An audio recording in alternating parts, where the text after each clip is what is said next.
What is up, YouTube? I am back. Yes, second week in a row with a YouTube video. This is amazing.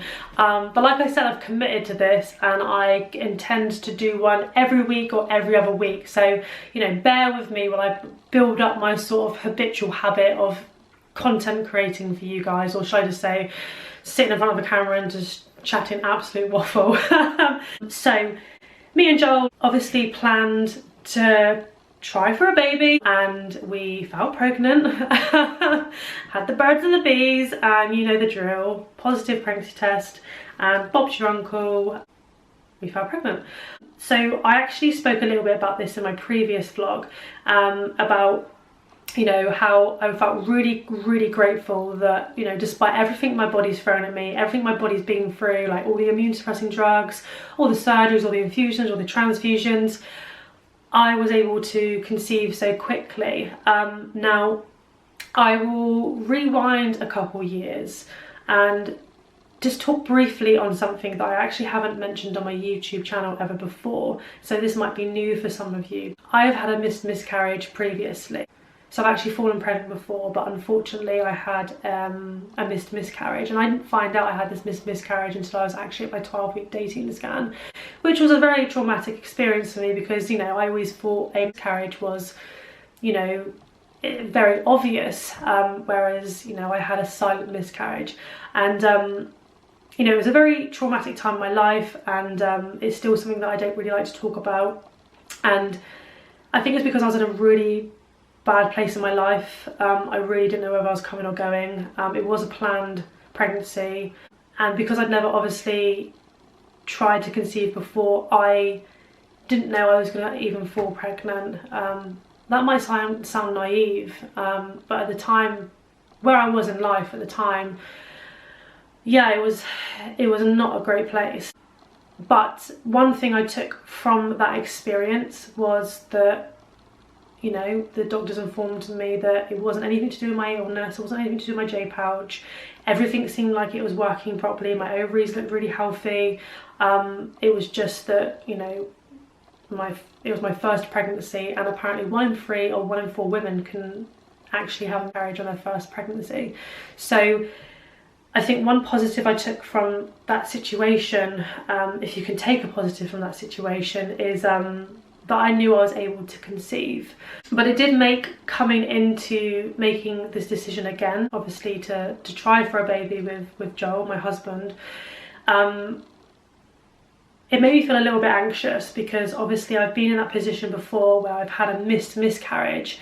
So the first 12 weeks I was very anxious, as you can imagine. So because I was really anxious, we actually had 2 private scans before we had our 12-week dating scan, because I really didn't want to be in that situation again where I had to go into hospital, find out that there was, you know, I had a miscarriage, and have to go through the procedure where I had to remove all the pregnancy tissue. And that was something that I never wanted to experience again.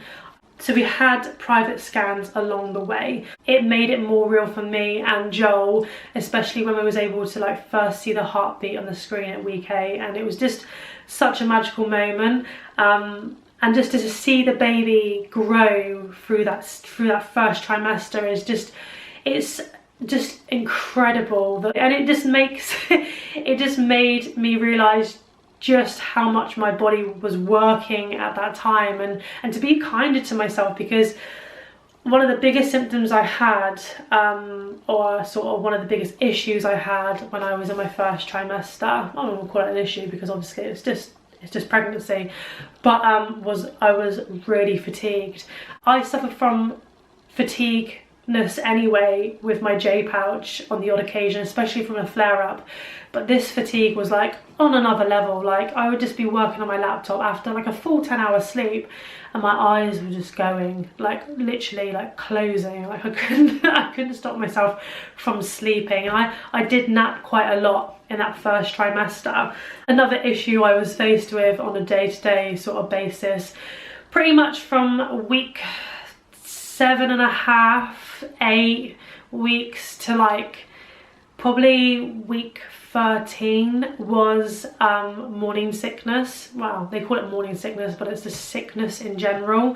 Really struggled with that. If I was hungry at all, it was like I had this overwhelming feeling that I was going to throw up.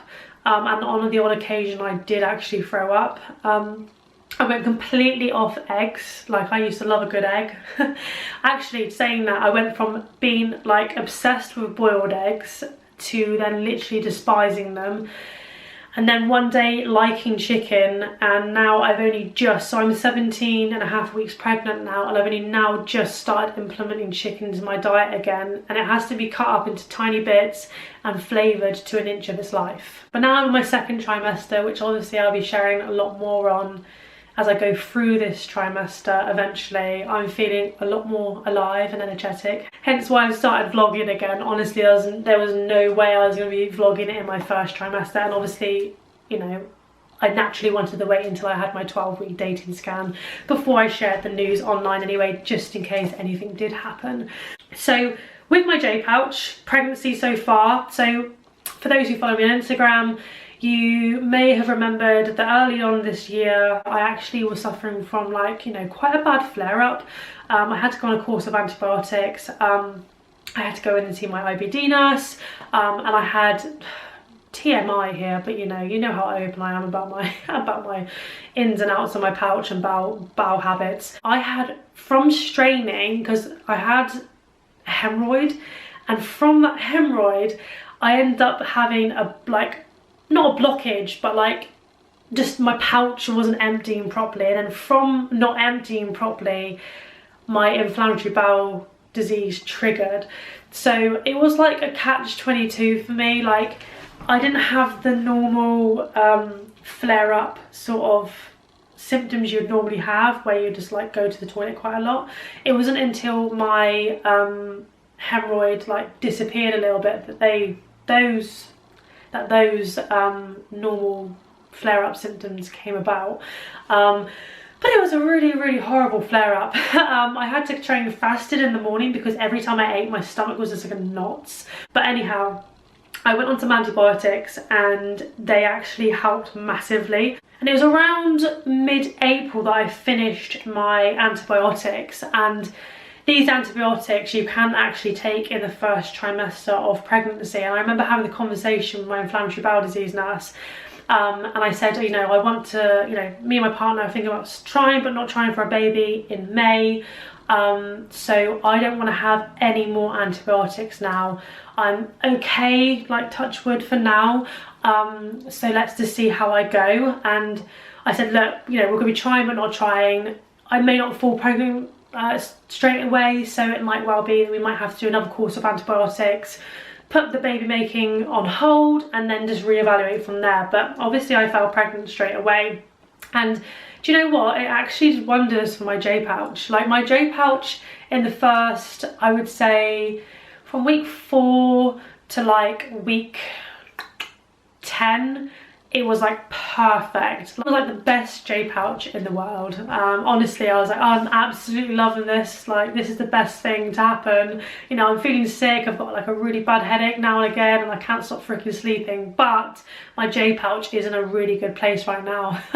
And then we went on our honeymoon to Marbella, and my nurse actually messaged me when I was there, and she was like, how are you, how's things going, like, how did the 12-week scan go? And I was like, yeah, all is fine. I was actually scheduled in to have a camera up into my pouch, but obviously I fell pregnant, and my surgeon said we can't obviously do your scope now, but just keep us updated on how you are. So I was kind of keeping them in the loop with things, and I completely forgot to text my nurse to say that, you know, the scan was all okay, like, you know, baby's looking all right. I'm now obviously going to be going into my second trimester, and obviously when she texted me, I was like, yeah, all is fine. J-pouch is the best it's ever been. I'm a little bit constipated, but I don't think that's anything to worry about. Like, for me, I thought it was because I was flying. Like, every time I fly I get a little bit constipated. Another TMI for you all. So I just thought it was because we flew. But oh my god, near the end of the holiday, I was like, Joel, I'm really struggling right now.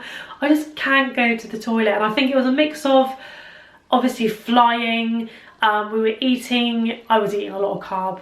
I was eating a lot of carby foods because like that was all I was like obsessed with at the time.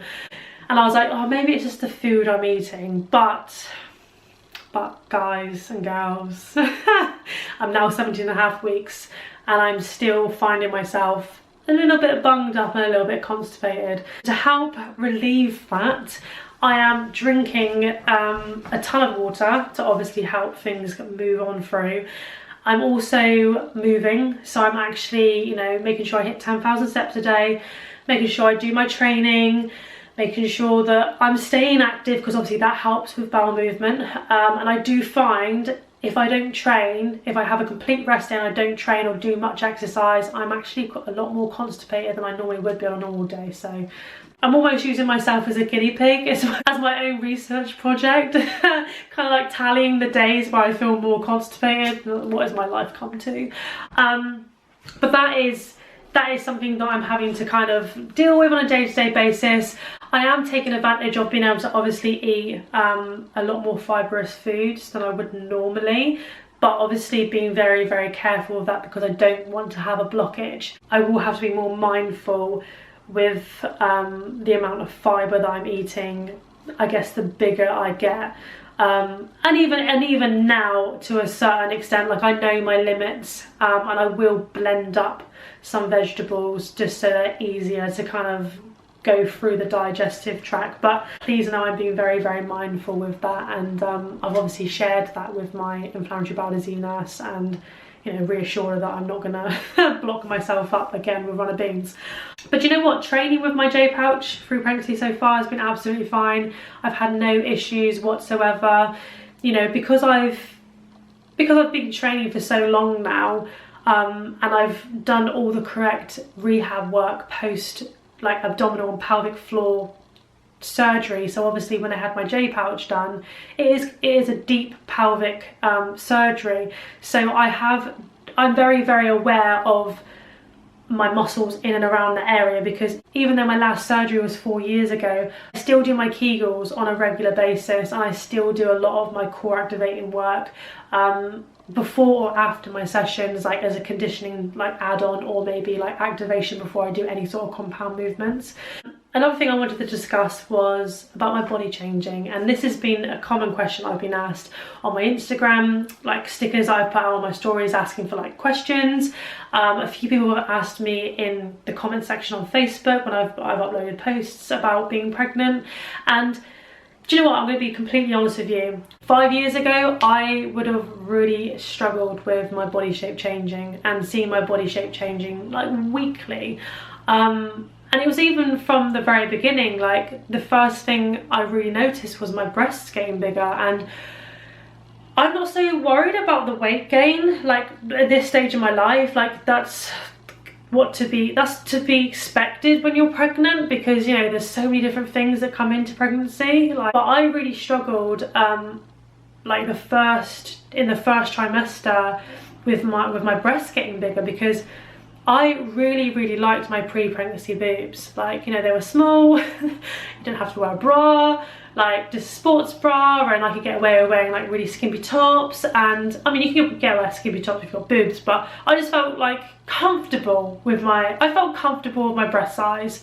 And obviously as my pregnancy has gone on, I've gone up a few cup sizes, and I'm now having to accept that my breasts will probably not look the same as they did pre-pregnancy, especially as I'm planning to breastfeed.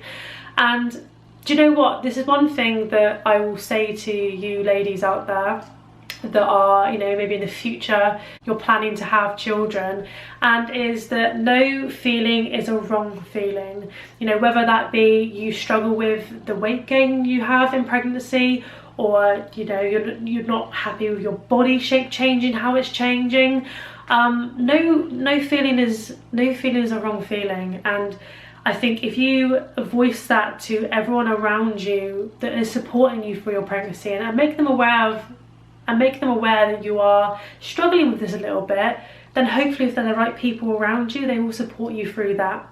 and obviously your midwives and your sort of team around you that are supporting you medically through your pregnancy as well. But one thing that I've struggled with so far, obviously I'm only just around shy of halfway through my pregnancy, but one thing I've struggled with so far is actually seeing my breasts grow bigger. Some women will love that, you know, I've even joked saying it's a free boob job, but deep down I have struggled with it because it's just, you know, I've always been in the itty bitty committee and now I'm sort of not, and my breasts have changed, they look different, and you know, it's quite daunting. It's very, very daunting. I think that's something I'm trying to embrace along the way and accept that, you know, I'm growing a human being. This is required to feed this human being. You know, hopefully I'm not going to put that pressure on myself to breastfeed, but if I breastfeed, these are there to feed a baby, and that is what I keep telling myself. And I think if anyone's watching this right now, you're pregnant or you're going to be pregnant in the future and you're going to struggle with that sort of weight gain element, keep reminding yourself why your body is changing and why you're having to gain this extra weight. Because, you know, think about it, right? You've got the fluid, you've got the baby, you've got the placenta, you've got the blood volume, you've got your uterus, you've also got your body fat stores ready for when you give birth. And obviously then you've got your breasts, and these things are all necessary to grow a healthy baby. And that's something that I am reminding myself on a daily basis.